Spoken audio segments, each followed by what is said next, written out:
कोणत्याही प्रकारचे टू बीचे रूप्स नाही आहे किंवा आयएनजी वगैरे असं काहीच नाही आहे. साधं आहे एक सब्जेक्ट वर्ब आणि ऑब्जेक्ट अशी याची रचना आहे. राम प्ले क्रिकेट, यामध्ये राम हा सब्जेक्ट आहे, प्ले वर्ब आहे आणि ऑब्जेक्ट आहे क्रिकेट. ठीक आहे. आता ह्यामध्ये एक सिंपल एक क्रिया दाखवलेली आहे की राम हा खेळत आहे क्रिकेट. ह्याला कोणत्याही प्रकारचे कोणते वर्ब्स जे ऑक्झिलरी वर्ब्स म्हणतो किंवा आयएनजी म्हणतो हे नाही आहे. ठीक आहे. नेक्स्ट आहे past tense, simple past tense.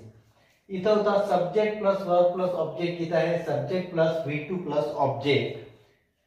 Ram played cricket. आता इथं बघा एस ॲज इट इज आहे, V1 चा V2 झालेला आहे, बाकी ऑब्जेक्ट ॲज इट इज आहे.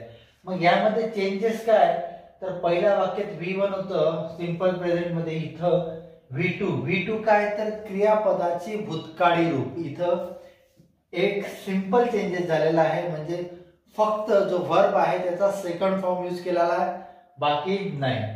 तिसरा टेन्स आहे सिंपल फ्युचर टेन्स, साधा भूतकाळ. याची रचना आहे सब्जेक्ट प्लस विल किंवा shall plus V plus O म्हणजे वर्ब आणि ऑब्जेक्ट. बरं, आता यात शाल केव्हा वापरायचा आणि विल केव्हा वापरायचा हा एक प्रश्न आहे. आय आणि वीच्या समोर आपण शॉल वापरतो, बाकी you he she it they या सर्वांसमोर आपण विल वापरतो. तर राम प्ले क्रिकेट याचं होईल राम विल प्ले क्रिकेट. ठीक आहे. म्हणजे राम हा सब्जेक्ट आहे, याच्यासमोर आपण विल वापरणार आणि प्ले क्रिकेट. ठीक आहे.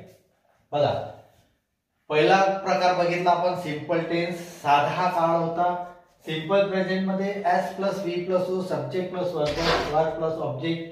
सिंपल पास्ट मध्ये होता S plus V2 plus O subject plus क्रियापदाचे दुसरे रूप आणि ऑब्जेक्ट. सिंपल फ्युचर मध्ये होता एस प्लस विल किंवा